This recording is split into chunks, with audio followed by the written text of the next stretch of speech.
Today I'm going to be talking about how to build more confidence and self-esteem for when you speak to camera. So if you make videos, if you do live broadcasts and you want to feel even more in the zone when you do that, keep watching.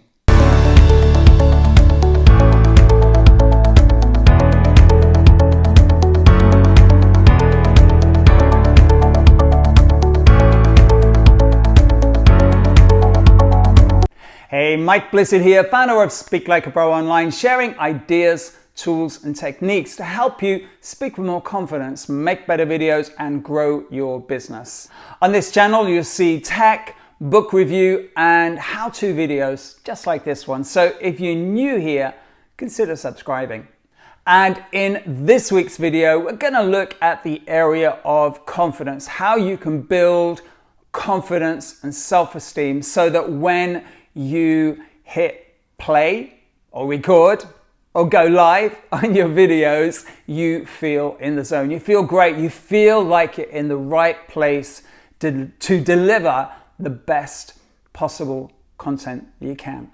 Number one is to take care of yourself. And the three areas that I mean or would include in taking care of yourself are sleep, are nutrition, and also your wardrobe. Now they kind of feel a bit weird being together, but I think they all are in this area of taking care of yourself. What I mean by sleep is to get enough sleep, the amount of sleep that works for you, not the minimum amount of sleep. For the most part, as a regime, has something we do as a habit. If you can get the optimum amount of sleep for you, and I'm guessing the average is for most people, I read in journals and in research is between 7 and 9 hours a night. I can say mine is 8 and 9. I like my sleep.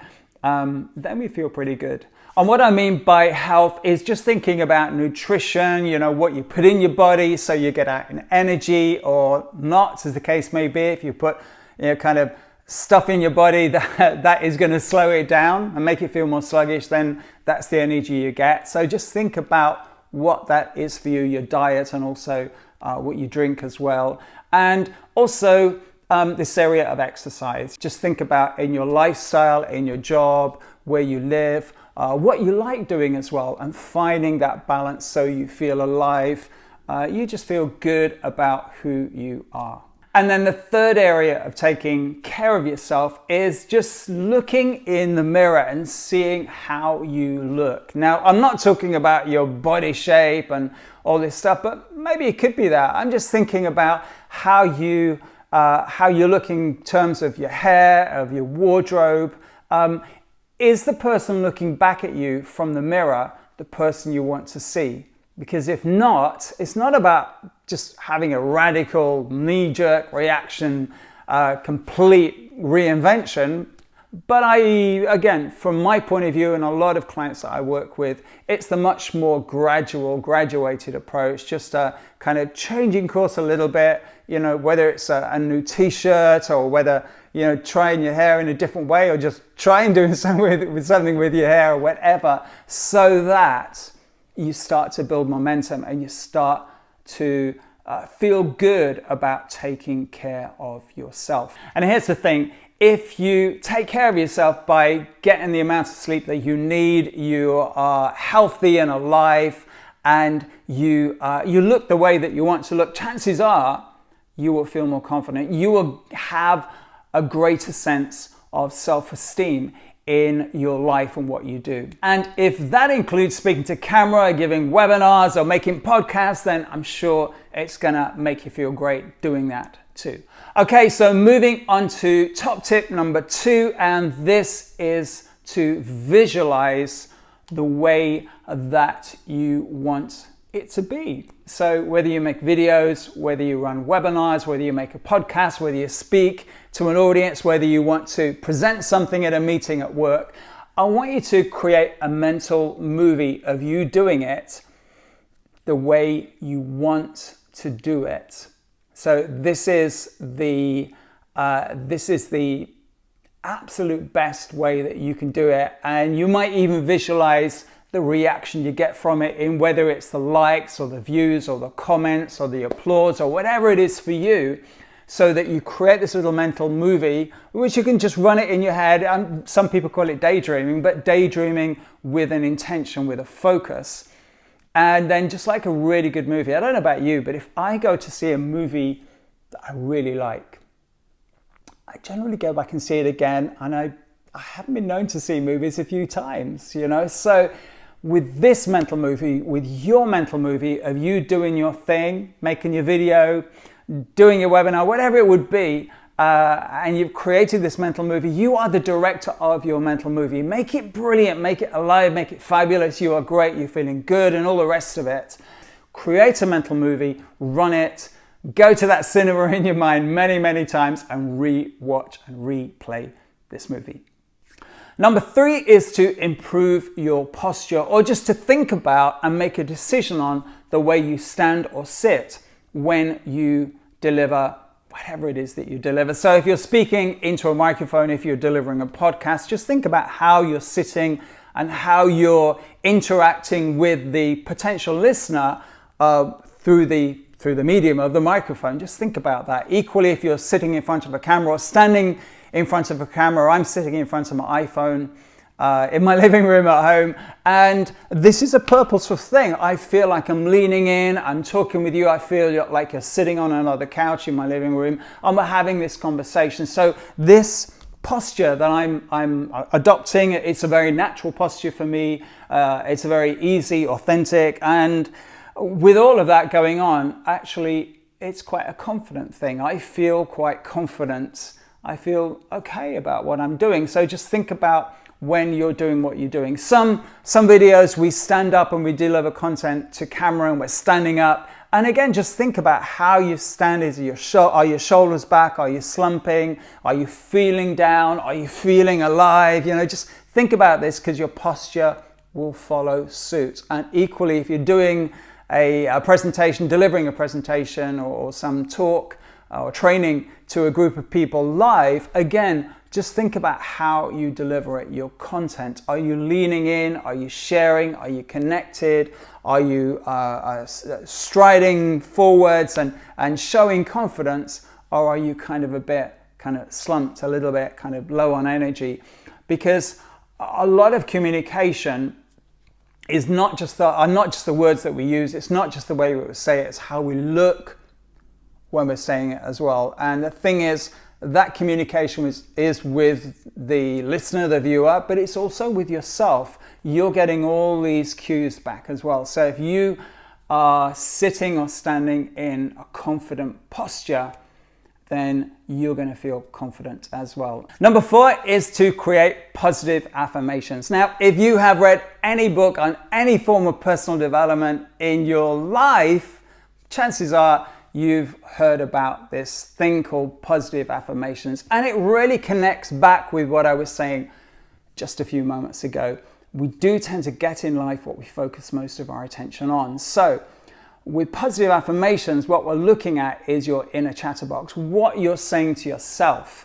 And usually what we're saying to ourselves is that usually we're pretty tough on ourselves, actually. We're usually criticizing, undermining, or judging ourselves, and usually quite negatively. So positive affirmations are to redress that balance. So again, just think back to your mental movie. What was it that you were seeing that was you delivering content, but on a good day?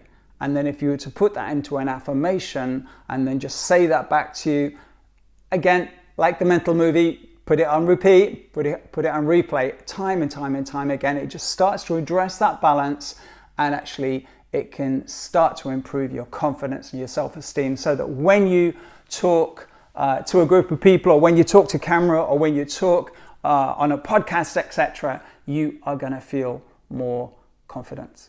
Number 5 is to invest in your skill. So if your skill is the skill of speaking to camera, to an audience, into a microphone, then invest in that, and to do it every single day. So however you do that, whether it's reading books, whether it's learning or writing new scripts, or whether it's creating new podcasts or slideshows or PowerPoints, or whether it's doing an online course or taking a training program or whatever it is, something, sometimes more, sometimes less, but pretty constant. Invest in yourself, invest in your skill every single day.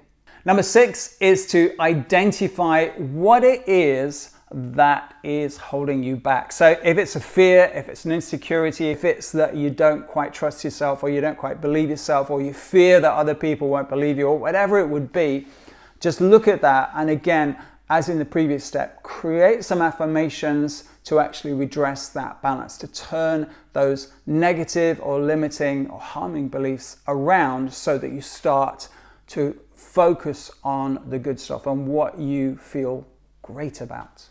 Number 7 is to upskill. And what I mean by upskill, I've mentioned it in several of the steps before, but this is really to focus on it. Really upskill. Learn your craft, learn your trade. I'm guessing as a speaker, as someone who works in your area of business, you already have some skills. And so you've got a foundation. And now it's about building on the foundation, about becoming a better, whatever it is for you, a speaker, a professional, manager, a mentor, whatever it is that you do, a writer. It's about upskilling and really building on your core foundations of what you bring to your profession or to your professional life. And by doing that, by upskilling and having a system in place so that you do that on a regular and consistent basis, whatever that means for you, whether it's one time a year or every month each year, you know, it's going to help you with your confidence, because when you have a real core, an innate feeling that you know you're not just in the right place, but you're investing in you, you're upskilling in you, that's going to massively affect your confidence. Number 8 is to build an equality mindset. So what I mean by building an equality mindset is to accept that we're all in this game called life together. We're all on the same field. We might be playing in different kind of positions. I'm thinking of the football analogy or sport analogy here. We might be in different positions, but guess what? We're all on the same field. We're all playing this game called life. One of the best ways to get to the top, in whatever the top means for you in life or business, is to take other people with you, is to help and assist and support and grow and be of service to and value for other people. And by doing that and having that mindset with other people, so you will grow as well. And so the equality mindset is there. It's being on the same team, on the same field, in your position, taking everybody with you. And that's the equality mindset, because with that, you don't have to fear anything. If you're investing in yourself, if you're taking good care of yourself, if you're watching your mind talk, all the things, all the stuff I've mentioned already, and you're not fearing anybody else getting ahead, or that you might be ahead of them and you have to protect your space or whatever, you're just a team. I think that's a lot better, and the chances are you're going to feel more confident, and stress is just not going to show up. Number 9 is to center yourself. Center yourself daily. Now, if you're interested in this, let me know in the comments below. But something I do every day is a mindfulness meditation, and I talk about this sometimes in workshops, and it just centers me, it centers my energy every single day before I go through the day. And I also go to a mindfulness meditation group once a week on a Monday, and I've talked about that. I mentioned it a couple of times in videos previously. So if you want to find out how I meditate and what I do in that meditation, then just let me know in the comments box, or send me a message, and I'll gladly make a video to kind of talk through that. But the thing is, what that gives me, and again, I work with other people who do something, a version of the same thing, is that it centers them. So that before they go into that interview, before they give that presentation, before they sit in front of the camera, they center themselves, calm their mind, focus their thoughts, and then they're just in the zone. And when you're in the zone, you're feeling confident. Okay, so moving on to number 10 is to do some of this, and it's to smile. Now, when I'm training in my presentation skills workshops, we talk about smiling. Actually, a smile doesn't start on the mouth, it starts with the eyes. Actually, it doesn't start with the eyes, it starts with your thoughts as well. So if you think good stuff, your eyes light up, and you can't fake this. You can't put your eyes in a position where your eyes smile. It's a natural, it's an unconscious thing, but it's a very visible thing when you see people do this. And then equally, it trickles down, and the last thing that happens is the smile on your face. And when you get that symmetry, when that happens, you feel good. You feel alive, you feel motivated, you feel confident, you have great self-esteem, and you can just deliver. So, question of the day: how do you make sure you feel confident and in the zone when you are about to speak to camera or you speak online? Leave your comments in the boxes below and let me know. If you have enjoyed this video, please give it a thumbs up, and also if it's your first time here, consider hitting subscribe and also the notification bell so that you get to know every time I upload a new video. Remember, this channel is all about sharing ideas, tools, and techniques to help you speak with more confidence, make better videos, and grow your business online. I'm Mike Blissett. I look forward to talking with you again soon.